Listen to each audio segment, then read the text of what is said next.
గుజరాత్లోని సూరత్లో ఒక 12 సంవత్సరాల అమ్మాయి వాళ్ళ అమ్మ ఫోన్తో ఆడుకుంటున్నప్పుడు పొరపాటున ఆ ఫోన్ వాటర్లో పడి పనిచేయడం ఆగిపోయింది. ఆ సమయంలో అమ్మ చిన్న పని మీద బయటకు వెళ్ళింది. ఫోన్ పాడైపోయింది అనే విషయం వాళ్ళ అమ్మకు తెలిస్తే ఎంతగా కొడుతుందో తిడుతుందో అనే భయంతో ఈ అమ్మాయి ఒక లెటర్ రాసి ఆత్మహత్య చేసుకుంది. 12 సంవత్సరాల అమ్మాయి ఆత్మహత్య చేసుకుంది.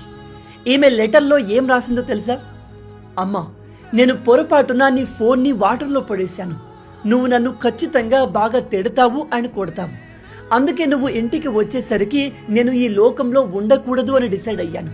నేను తప్పు చేశాను, నన్ను క్షమించమ్మా, నా కోసం నువ్వు ఏడవద్దు అని లెటర్ రాసి ప్రాణాలు తీసుకుంది.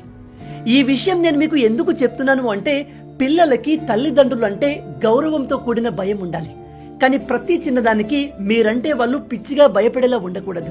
మార్క్స్ తక్కువ వచ్చినా, మీకు నచ్చినట్టుగా వాళ్ళు లేకపోయినా వాళ్ళపైన గట్టిగా అరవడం, ఇష్టం వచ్చినట్టుగా కొట్టడం చేయకండి. వాళ్ళకి ఏదైనా ప్రాబ్లం వస్తే మీతో చెప్పుకునేలాగా వాళ్ళతో ఫ్రెండ్షిప్ ని బిల్డ్ చేయండి.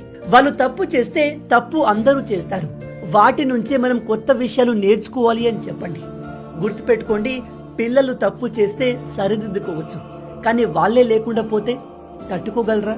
అందుకే ఈ వీడియోని వీలైనంత మంది పేరెంట్స్తో షేర్ చేసి అందరికీ ఈ విషయాలు తెలిసేలా చేయండి.